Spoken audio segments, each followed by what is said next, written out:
The whispers came first. Then clarity washed over Betty's 8-year-old mind like a tidal wave, as foreign syllables transformed into perfect meaning. She turned to her mother with wide eyes, tugging at the black uniform sleeve while the 2 Chinese businessmen continued their conversation, unaware the child had deciphered every word. Heather Wilson checked her reflection in the staff bathroom mirror, straightening her bow tie while her daughter watched with curious eyes. 27 years old with only $26 in her account, until next week's paycheck, she had no choice but to bring Betty to tonight's elite Philadelphia gala. Remember, stay in the kitchen corner, color quietly, and don't talk to the guests, Heather instructed, kneeling to smooth her daughter's simple blue dress. This job pays triple my normal rate. Enough for next month's rent, and maybe even that science kit you wanted. Betty nodded solemnly, clutching her small backpack of activities while thinking about the strange thing that happened yesterday at the grocery store. The Polish grandmother had been muttering to herself in her native language, and suddenly Betty understood every complaint about American bread prices. Head chef Boris raised an eyebrow at the child hiding behind Heather's legs, but quickly softened when she explained her babysitter had canceled last minute. Fine, but keep her out of sight. These high society types don't want to see staff children at their fancy charity events. Heather rushed between tables with practiced grace, balancing champagne flutes while memorizing faces of Philadelphia's elite attending the Children's Hospital fundraiser. Her eyes lingered momentarily on the striking man at table 12, his tailored suit and commanding presence drawing attention from everyone in the ballroom. Betty sat quietly in her designated corner, drawing pictures while occasionally glancing at the bustling kitchen staff preparing elegant dishes. She noticed how everyone seemed nervous when serving the handsome man at table 12, their hands slightly trembling as they approached him. The night progressed smoothly until Betty grew restless and wandered from her hiding spot, trailing silently behind the dessert cart as it rolled toward the main ballroom. The glittering chandeliers and swirling gowns captivated her attention as she ducked beneath a tablecloth to watch the spectacle unnoticed. Through the forest of expensive shoes and trailing gowns, Betty spotted her mother delivering drinks to table 12, where the important man sat surrounded by serious-faced associates. Something about their rigid posture made Betty's skin prickle with unease despite their polite smiles. From her hidden vantage point, Betty observed 2 waiters she hadn't seen before enter from a side door, their movements stiff and purposeful, unlike the fluid grace of the regular staff. They exchanged quick glances before approaching table 12 with a special bottle wrapped in an expensive-looking cloth. When they began speaking in rapid Sicilian while pouring a special glass for the important man, Betty froze as their foreign words suddenly became crystal clear in her mind. Once he drinks this, the boss is dead, and the Russians take control of Philadelphia by morning, the taller waiter whispered with chilling certainty. Betty's heart hammered against her ribs as she watched in horror, the assassin's plan unfolding in slow motion before her eyes. Without thinking, she scrambled from beneath the table and darted across the polished floor, ignoring shocked gasps from the elegant guests. "Don't drink it!" she screamed, lunging toward table 12 where the powerful man was raising the champagne flute to his lips. "They put something in it. They said you'd die if you drink it." The room fell into stunned silence as all eyes turned toward the small girl in the blue dress, her cheeks flushed with exertion and fear. Betty pointed frantically at the 2 waiters who were already backing toward the exit, their faces twisted with rage at the unexpected interruption. The man at table 12 slowly lowered his glass, dark eyes shifting from the trembling child to the retreating waiters with calculated precision. In one fluid motion, he stood and signaled to 2 suits by the door, who immediately blocked the exits, his expression never changing despite the chaos erupting around him. Security descended swiftly, surrounding the table as the important man, whom Betty heard someone address as Mr. Corvino, calmly instructed a guard to test the drink. The chemical detection strip turned an alarming shade of purple within seconds, confirming the deadly poison that would have stopped his heart instantly. Heather pushed through the crowd with wild panic in her eyes, dropping to her knees beside Betty and clutching her close. "I'm so sorry about my daughter, sir," she stammered, avoiding direct eye contact with the intimidating figure whose life her child had just saved. "Mr. Corvino studied them both with piercing intensity, his angular face betraying no emotion as security dragged the struggling assassins away. "How did your daughter know what was being said?" he asked in a surprisingly gentle voice, crouching down to Betty's eye level. Betty shrank against her mother's side, suddenly shy under the scrutiny of so many stares. "I heard them talking in a different language, but I understood the words somehow," she whispered, her small voice barely audible above the murmuring crowd. Heather stroked her daughter's hair protectively, trying to mask her own confusion and fear. She's always been special with languages, picks them up instantly. But this is different, she explained hesitantly, sensing that providing honest answers was critical to their safety. A remarkable gift, Mr. Corvino commented, a hint of genuine warmth breaking through his stoic exterior. He turned to address his associates with quiet authority, ordering the ballroom cleared of guests, while maintaining a reassuring smile for Betty's benefit. Within minutes, the grand space had emptied, except for Mr. Corvino's security team, the catering staff, and several serious men in expensive suits discussing the situation in hushed tones. Heather held Betty's hand tightly, unsure whether they were being protected or detained. "Please join me, Mr. Corvino gestured toward a private alcove away from prying ears, his invitation clearly not optional despite its polite delivery. "I believe I owe this brave young lady my life, and I never leave debts unpaid." The private alcove featured plush seating and soft lighting, creating an intimate space that contrasted sharply with the tension filling the air. Mr. Corvino's security chief whispered something urgent in his ear before departing, leaving them in an uncomfortable silence broken only by distant police sirens. Heather shifted nervously, acutely aware of her waitress uniform and the vast social chasm between them as Mr. Corvino, whom she now recognized as Auguste Corvino, the reclusive real estate magnate with rumored connections to organized crime, studied them intently. "We should go," she murmured, rising halfway from her seat, only to be halted by his raised hand. "The men who tried to kill me tonight work for the Bratva, Russian Mafia," August explained with surprising candor, his dark eyes fixed on Betty with undisguised curiosity. "Their boss has been trying to take my territory for months, and tonight they nearly succeeded because I wasn't careful enough." For several heartbeats, the only sound was the gentle hum of the air conditioning and Betty's soft breathing as August seemed to contemplate a significant decision. "Your extraordinary daughter just changed the course of a war, Ms." He paused, waiting for Heather to fill the silence with her name. "Wilson," she supplied hesitantly, instinctively pulling Betty closer as understanding dawned that they had unwittingly stumbled into something far more dangerous than she could have imagined. "Heather Wilson, and this is my daughter Betty. The Russians now know your faces," August stated matter-of-factly, his tone grave as he leaned forward with clasped hands. "Which means you're both in considerable danger until this situation is resolved permanently." Heather's face paled as the implications of August's words sank in, her grip on Betty's shoulder tightening protectively. "We're just ordinary people. Surely they wouldn't bother with us," she protested, though the certainty in his expression extinguished her hope before it could fully form. "These men don't leave witnesses, especially child witnesses who can understand their plans regardless of what language they speak," August explained gently, his attention shifting to Betty with undisguised fascination. "How long have you been able to understand languages you've never learned?" Betty fidgeted with the hem of her dress, suddenly self-conscious under his intense gaze. "It started about 6 months ago with our neighbor who speaks German. I heard her talking to her sister on the phone, and suddenly I could understand everything they said." August nodded thoughtfully, processing this information while his phone buzzed with incoming messages that he ignored completely. "My security team has already detained 3 Russian associates in the parking garage. They were waiting for confirmation of my death," he revealed with chilling casualness. Heather felt the room tilt slightly as the gravity of their situation became clearer with each passing minute. "What happens to us now?" she asked, struggling to keep her voice steady for Betty's sake, while her mind raced through increasingly desperate scenarios. "First, we relocate you somewhere safe. My penthouse has excellent security and is unknown to my enemies," August decided, already typing instructions to his team.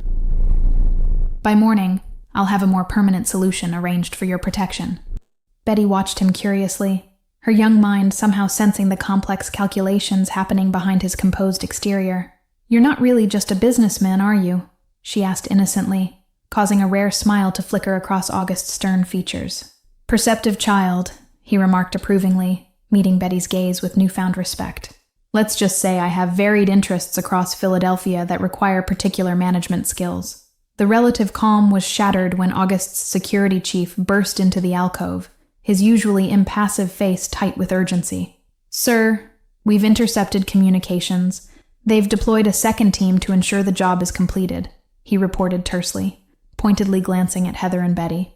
August was on his feet instantly, all pretense of casual conversation abandoned as he issued rapid commands to his security team through a discreet earpiece. "Change of plans. We move now. Full protective detail," he ordered, gesturing for Heather and Betty to follow him immediately.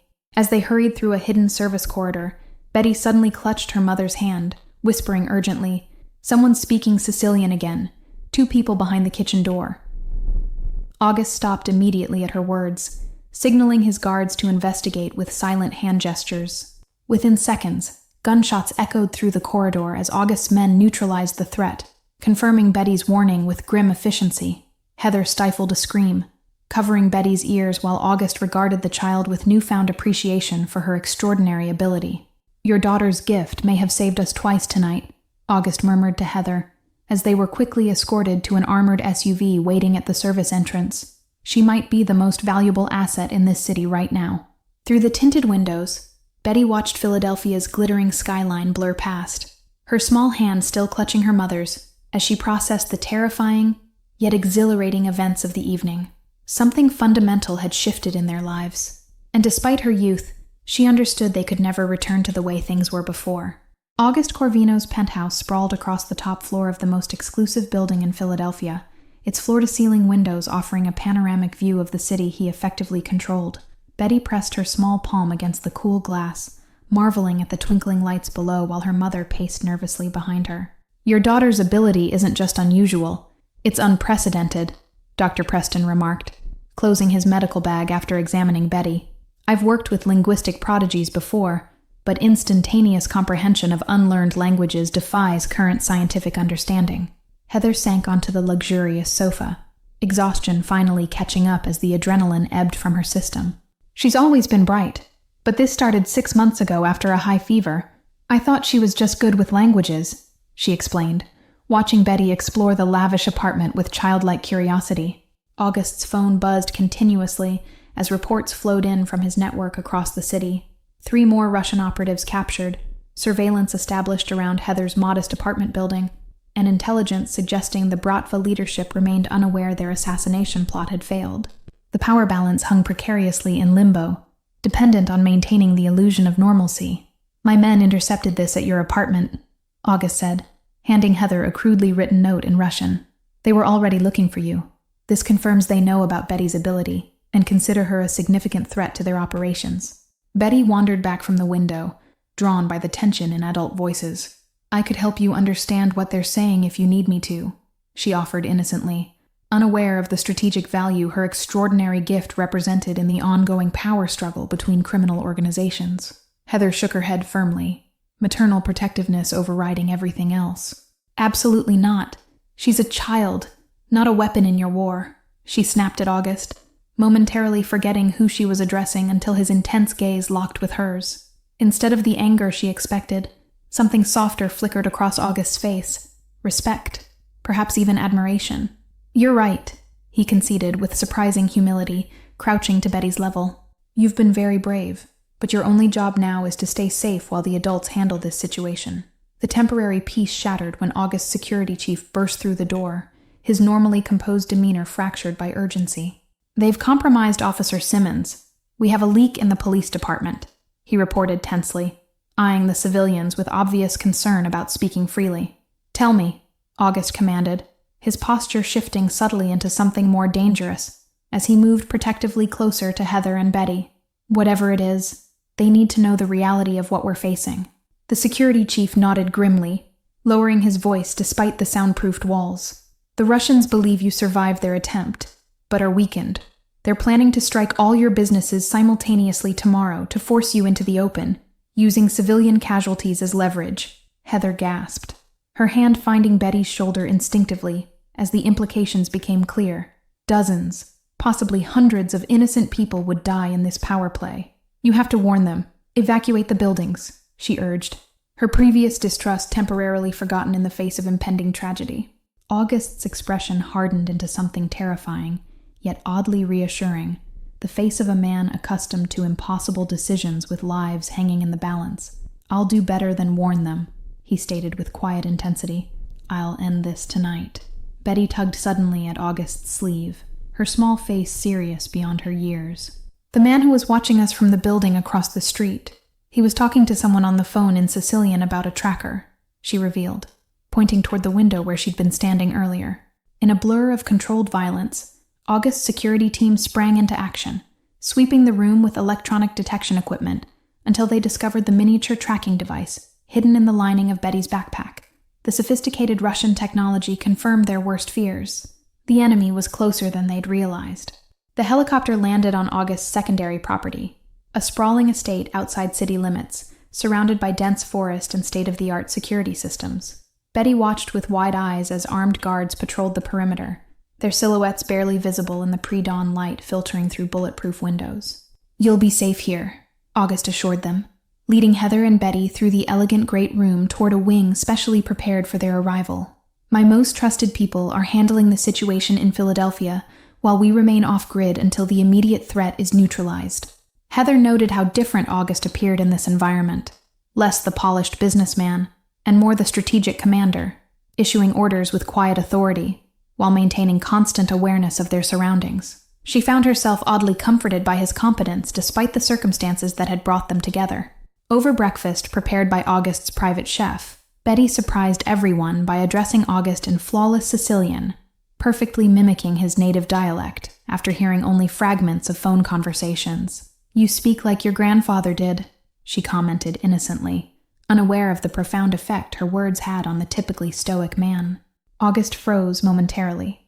Memories of his Sicilian grandfather, the family patriarch who had established their American foothold decades ago, washing over him unexpectedly. "How could you possibly know that?" he asked softly, genuine emotion cracking through his carefully maintained facade. "The way your words flow. It's old-fashioned, like books instead of streets," Betty explained with childlike simplicity, happily spreading jam on her toast, while inadvertently forging a deeper connection with their dangerous protector. "It's beautiful, like music with words." August studied the remarkable child with newfound appreciation, witnessing not just her linguistic gift, but her inherent emotional intelligence that somehow perceived the human beneath his carefully constructed armor. "My grandfather would have liked you," he acknowledged with rare warmth, a genuine smile softening his features. Later that morning, August received the first reports of coordinated strikes against Russian operations throughout Philadelphia, his preemptive response to their planned attack disrupting their organization at multiple levels simultaneously. Heather overheard enough to understand the deadly chess game unfolding in their absence, civilians unwittingly moving through streets that had become a battleground for criminal empires. "Is this really your life?" Heather asked quietly, when they found themselves momentarily alone, Betty having been escorted to the library by August's housekeeper. "Constantly fighting, hurting people, living behind walls of security and violence?" August considered her question with surprising thoughtfulness, absently rotating the heavy signet ring that marked his status within his organization. "It's the life I inherited and learned to excel at," he answered honestly, something in Heather's direct gaze compelling his candor where threats would have failed. "And you never wanted something different?" she pressed, unintimidated by his reputation in a way few people had ever been. "Something normal, friends who aren't afraid of you, relationships based on more than power and obligation." A shadow crossed August's face, revealing a glimpse of the path not taken, a vulnerability she hadn't expected from someone so formidable. "What I want stopped mattering a long time ago," he replied, the bitterness in his voice tempered by resignation to choices made years before. The moment of unexpected intimacy was interrupted by August's security chief arriving with crucial intelligence. The Russian leadership had requested an emergency meeting to negotiate terms following the devastating counterattack. The balance of power had shifted decisively, creating an opportunity to end the conflict before more blood was shed. "I should return to the city," August declared, already mentally calculating risks and advantages as he prepared to leverage his strengthened position. "You'll remain here under maximum security until I've confirmed the threat has been permanently resolved." Heather felt an unexpected surge of concern at the thought of August facing his enemies alone, the man who had risked everything to protect her daughter, suddenly seeming strangely vulnerable despite his power. "Be careful," she said simply, surprising herself with the genuine sentiment behind her words. August paused at the doorway, momentarily disarmed by her concern, a foreign experience for someone accustomed to fear or obedience, rather than authentic worry for his welfare. "I always am," he promised, with unexpected gentleness, his gaze lingering on her face before he departed. 3 days passed in tense waiting, the sprawling estate eerily quiet save for security updates and Betty's cheerful exploration of the extensive library where she discovered books in a dozen languages. Heather found herself constantly checking the driveway, anxiety growing with each passing hour without word from August. "You're worried about him," Betty observed perceptively, curled beside her mother on a window seat overlooking the manicured gardens, where armed guards maintained their vigilant patrol. "I can tell by how you keep looking at the road and checking your phone." Heather sighed, unable to deny the truth in her daughter's assessment, or the confusing emotions developing toward the dangerous man who had upended their lives. "It's complicated, sweetie," she admitted, absently stroking Betty's hair, while wrestling with feelings she hadn't anticipated. The distant rumble of vehicles approaching broke the afternoon stillness, security teams confirming August's arrival via encrypted radio channels, moments before his motorcade appeared through the trees. Heather tried to ignore the relief washing over her as she recognized his tall figure emerging from the lead car, moving with the same confident grace despite visible fatigue. August found them in the library, his normally impeccable appearance slightly rumpled from days of high-stakes negotiation. "It's over," he announced without preamble, exhaustion evident in the shadows beneath his eyes. "The Russians have agreed to withdraw from Philadelphia entirely in exchange for certain concessions elsewhere." Betty launched herself forward in a spontaneous hug that momentarily stunned August, his arms awkwardly returning the child's embrace while meeting Heather's gaze over her head. "You came back," Betty stated simply, her trust in him apparently absolute, despite knowing fragments of his dangerous reality. "I promised I would," August replied, something in his expression suggesting the significance of keeping this particular promise extended beyond professional obligation. "And we have arrangements to discuss about your future." Heather tensed, bracing herself for whatever life-altering decisions had been made on their behalf during the power negotiations. "What kind of arrangements?" she asked cautiously, years of struggling alone making her wary of solutions that seemed too convenient. "Legitimate ones," August assured her, correctly interpreting her concerns. "A position at my charitable foundation with housing provided in a secure building, excellent schools for Betty, and protection from my security team, until we're certain no threat remains from former Russian associates." The offer was generous beyond anything Heather could have imagined. Financial security, safety, opportunities for Betty's extraordinary abilities to be nurtured properly. Yet something in August's carefully neutral expression suggested there was more behind the proposal than mere obligation or strategic advantage. "And what do you get from this arrangement?" she questioned directly, unwilling to accept charity regardless of their circumstances. "I'm not interested in being indebted to anyone, no matter how well-intentioned the help might seem." August's expression softened unexpectedly, the calculated businessman momentarily replaced by something more genuine. "Your perspective," he answered honestly, surprising them both. "In 3 days, you've questioned decisions I've made unthinkingly for years, challenged assumptions about what's necessary versus what's merely convenient for maintaining power." Their conversation was interrupted by August's security chief bringing urgent news. FBI agents were investigating connections between recent violence in Philadelphia and established crime families, focusing particularly on August's organization, despite his careful maintenance of legitimate business fronts for decades. "We need to accelerate the separation of my legitimate enterprises from the other operations," August declared, already formulating contingency plans. "Starting with the foundation where Heather will be working, it needs to be completely clean, beyond reproach or suspicion." Betty, who had been quietly observing the adults from her corner of the library sofa, suddenly spoke up with characteristic directness. "You should just stop doing the bad things completely," she suggested, her childlike moral clarity cutting through complex justifications with devastating simplicity. August stared at her for a long moment, something profound shifting behind his eyes, as he considered her words without immediate dismissal. "It's not quite that simple when you've lived this life as long as I have," he explained gently, without the condescension adults typically offered children discussing complex issues. "Why not?" Betty persisted, her innocent question containing a challenge that centuries of moral philosophy had struggled to answer satisfactorily. "If you know something is wrong, you stop doing it.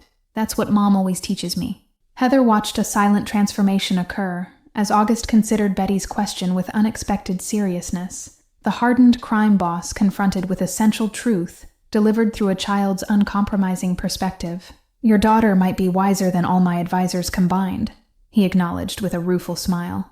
The next morning brought another surprise, as August presented his comprehensive transition plan, A strategic withdrawal from illicit operations, consolidation of legitimate businesses, and careful negotiation with rival organizations to maintain stability during the power shift. The blueprint for transformation, that would have seemed impossible days earlier now, lay methodically outlined on his desk. It won't happen overnight, August cautioned, realistic about the challenges ahead, despite his newfound determination. Some operations can't simply be abandoned without consequences. People depend on the protection and employment we provide, regardless of legality. Heather nodded, recognizing the complexity of extracting oneself from systems built over generations, appreciating his honesty where empty promises would have been easier. But you're actually going to try, she observed, the statement somewhere between question and acknowledgement of the significant shift in his thinking. Autumn leaves danced across the courtyard of the secure apartment complex where Heather and Betty had lived for the past month under August's protection. Their new home blended elegant comfort with subtle security features, allowing a semblance of normalcy while maintaining vigilance. Betty thrived at her new private school, where her extraordinary linguistic abilities earned admiration from teachers who believed she was merely a dedicated polyglot. The trauma of that fateful gala night had faded somewhat, replaced by excitement of educational opportunities her mother could never have afforded before. Heather found unexpected fulfillment in her foundation work, her practical experience helping struggling families, bringing authentic perspective to programs. August visited weekly, ostensibly for foundation business, but increasingly lingering for conversations that stretched late into evening after Betty had gone to bed. The delicate peace shattered one Tuesday afternoon when Heather received an urgent call from Betty's school. Her daughter never arrived for afternoon classes. Security footage showed a maintenance van with false credentials approaching the playground before the recording mysteriously terminated. August arrived within minutes of Heather's panicked call, the normally composed crime boss radiating controlled fury as he mobilized every resource at his disposal. "We'll find her," he promised, gripping Heather's shoulders with fierce determination, while his security team established a command center. "It's the Belarusian faction," August's intelligence chief confirmed, after tracking the maintenance van through traffic cameras. "They're attempting to position themselves as successors to the Russians we forced out, proving their reach by targeting those under your direct protection." A phone call came through on Heather's personal number. Untraceable, the caller speaking fluent Sicilian with deliberate clarity intended for Betty to understand. "Your daughter is unharmed for now," the accented voice stated coldly. "She will remain so if Corvino abandons his territories east of Broad Street by midnight." August's expression remained impassive during the call played on speaker, only the whitening of his knuckles betraying the rage building beneath his controlled exterior. "They've made 2 critical mistakes," he stated with deadly calm once the connection terminated, "underestimating how far I'll go to protect what's mine." Betty sat alone in a windowless room, her inherent bravery wavering as hours passed with only brief visits from masked men speaking various languages. Her small fingers traced patterns on the concrete floor, forming words in different alphabets as she mentally cataloged everything she heard. Across the city, August operated with cold precision unlike anything Heather had witnessed before, leveraging decades of underworld connections and calling in favors from unlikely allies. The hunt narrowed to abandoned industrial properties along the Delaware River waterfront, satellite imagery eliminating possibilities one by one. "I'm coming with you," Heather insisted when the assault team prepared to move, her expression brooking no argument despite August's immediate objection. "She's my daughter, and she'll be terrified. She needs to see me first, not armed men she doesn't recognize." August recognized the unshakable determination in her eyes, the same fierce protectiveness he'd witnessed at their first meeting, and nodded tersely, instructing his security chief to equip her with a bulletproof vest. His personal concern extended beyond strategic considerations in ways neither acknowledged directly. The warehouse loomed dark against the night sky, seemingly abandoned but for subtle indicators of recent activity detected by thermal imaging drones deployed moments before their arrival. August's team moved with practiced efficiency, disabling perimeter security systems with silent precision. Heather's heart pounded painfully as she waited in the reinforced vehicle, watching August check his weapon with mechanical efficiency, before meeting her gaze with unexpected gentleness. "I'm bringing her back to you," he promised quietly, the words carrying weight beyond professional obligation. The warehouse extraction succeeded beyond expectation. August's team recovered Betty unharmed, while capturing key members of the Belarusian organization. Betty showed remarkable composure throughout, providing crucial intelligence about conversations she had overheard during her captivity. "They have someone inside your security team," she reported solemnly once safely home, her small hand clutching her mother's while maintaining unwavering eye contact with August. The tall man with the scar spoke on the phone about getting regular updates from someone called Wraith. August's expression darkened dangerously, the betrayal cutting deep after years built on loyalty and shared history within his organization. "You're absolutely certain about this?" he asked gently, careful not to pressure the child despite the critical implications of her revelation. Betty nodded without hesitation, her reliability as a witness bolstered by her perfect recall of conversations in multiple languages that perfectly corroborated intelligence gathered through other channels. August exchanged meaningful glances with his security chief, silent communication flowing between them. The following weeks brought dramatic changes as August accelerated his transition plan, systematically dismantling criminal operations while strengthening legitimate businesses. The betrayal had catalyzed his determination to create something that wouldn't require constant vigilance against enemies. Heather found herself increasingly involved in strategic discussions, her practical perspective and ethical clarity providing balance to August's pragmatic efficiency. Late-night planning sessions in her apartment became commonplace, Betty often falling asleep on the sofa while the adults talked. "Why are you really doing this?" Heather asked one evening after Betty had been tucked into bed, the question hanging between them as autumn rain tapped gently against windows.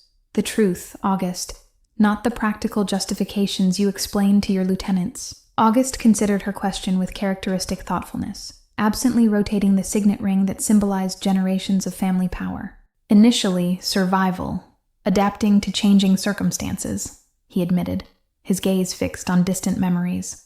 "But now, something different, something I haven't felt entitled to consider since I was very young." The unspoken connection between them intensified in the comfortable silence that followed, neither rushing to define the gradual transformation of their relationship from reluctant allies to something more complex. August found himself sharing childhood stories he'd buried decades ago. "It's not too late to choose differently," Heather suggested softly, her hand finding his across the table in a gesture of support rather than romance, though the distinction grew increasingly blurred. "You've built something powerful. Why not redirect it completely towards something you can be proud of?" The tender moment shattered when August's phone buzzed with urgent news. Federal indictments were being prepared against his organization based on evidence supplied by a confidential informant. The betrayal extended beyond his security team into law enforcement circles he'd believed secure. "You need to distance yourself from me immediately," August declared, already calculating contingencies as he prepared to leave. "The foundation, your position, Betty's school, all legitimate, all protected if my legal troubles don't contaminate them through association." Heather caught his arm as he rose, her expression fierce with determination matching his own. "We're not disposable assets you can reallocate when circumstances change," she challenged, the first time she'd directly confronted his habit of unilateral decision-making. August stared at her in momentary shock before unexpected laughter broke through his tension, genuine amusement at being so thoroughly called out. "You're right," he conceded, resuming his seat with newfound respect. "What do you suggest?" Their collaborative solution emerged through hours of discussion. Accelerated legal separation of legitimate businesses, strategic cooperation with specific law enforcement agencies, and careful documentation of August's active transition away from criminal activities. The federal courthouse steps swarmed with reporters when August emerged, following his testimony against the Belarusian organization, his immunity deal contingent upon comprehensive information about rival criminal enterprises rather than his own operations. Photographers captured his composed expression as he navigated the media gauntlet. "The vultures are loving this," remarked Special Agent Bryce, the pragmatic FBI veteran who had constructed August's controversial cooperation agreement against significant internal opposition. Former crime boss destroying competitors while reinventing himself as a corporate philanthropist. "It's either the best redemption story in Philadelphia history or the most elaborate criminal evolution." August maintained his diplomatic smile for the cameras while mentally calculating the strategic advantages gained through selective cooperation, protection for his legitimate businesses, established relationships with law enforcement, and most importantly, safety for Heather and Betty. 6 months after the gala that changed everything, August's Charitable Foundation hosted its annual fundraiser in the same ballroom where Betty had first saved his life. The event showcased impressive results from community programs designed with Heather's input, educational initiatives, housing assistance, and employment opportunities. Betty circulated confidently among guests in her new role as unofficial language ambassador, impressing international donors with conversation in their native tongues, while carefully maintaining the cover story that she studied languages conventionally. At 11 years old, she understood the importance of protecting her ability from those who might exploit it. "She's remarkable," August observed, watching Betty charm a Japanese technology magnate with perfect linguistic etiquette that bridged cultural barriers effortlessly. Not just the languages, but her resilience through everything that's happened. "She gets that from you." Heather accepted the compliment with a gentle smile, her hand resting comfortably in the crook of August's arm in a public acknowledgement of their evolving relationship. "And her strategic thinking comes from spending too much time around you," she countered affectionately. The evening reached its pinnacle when August took the stage for his keynote address, the former shadow power now stepping fully into public leadership, with carefully curated transparency about his business evolution. "Second chances aren't given. They're created through deliberate choices and consistent actions that demonstrate genuine change," he stated. Across the city, the final phase of August's transformation unfolded simultaneously, his remaining lieutenants implementing the complete dissolution of criminal operations following months of careful preparation, properties transferred to community development corporations, illicit income streams redirected to legitimate ventures. August considered the observation thoughtfully, memories of his intimidating father momentarily shadowing his expression. He built what he knew how to build in the world he understood. He replied without judgment, "We're living in a different world with different possibilities. Adapting is just good business." Later that evening, August found quiet moment with Heather on the ballroom terrace, the city lights spreading below them like a reflection of the stars above. "I received the final paperwork today. All criminal operations officially terminated. Remaining assets transferred to legitimate holdings," he revealed quietly. Heather studied his profile in the moonlight, noting the lightness that had gradually replaced the constant vigilance he once carried. "Regrets?" she asked gently, understanding the magnitude of abandoning an identity and power structure that had defined his existence since childhood. August turned to face her fully, taking both her hands in his with unexpected vulnerability. "Only the wasted years before Betty's extraordinary gift brought you both into my life," he admitted, the hardened crime boss completely transformed by love that had grown steadily through shared challenges. The Foundation Gala concluded with unprecedented fundraising success, corporate partnerships established, and political connections solidified, as August's reinvention gained widespread acceptance among Philadelphia's elite. The narrative of redemption proved compelling to a society eager for positive transformation stories. Betty yawned as they rode home in August's car, her head nodding against her mother's shoulder after the excitement of the evening. "Are we a real family now?" she asked sleepily, the innocent question piercing straight to the heart of what had developed between the adults over months. 1 year to the day after their lives intersected so dramatically, August knelt in the private garden of his transformed estate, holding a simple platinum ring that represented not ownership, but partnership between equals. "I can't promise a normal life," he acknowledged honestly, "but I can promise every resource I possess will be dedicated to your happiness." The intimate wedding took place in the same garden weeks later, attended only by Betty and their closest allies from both worlds.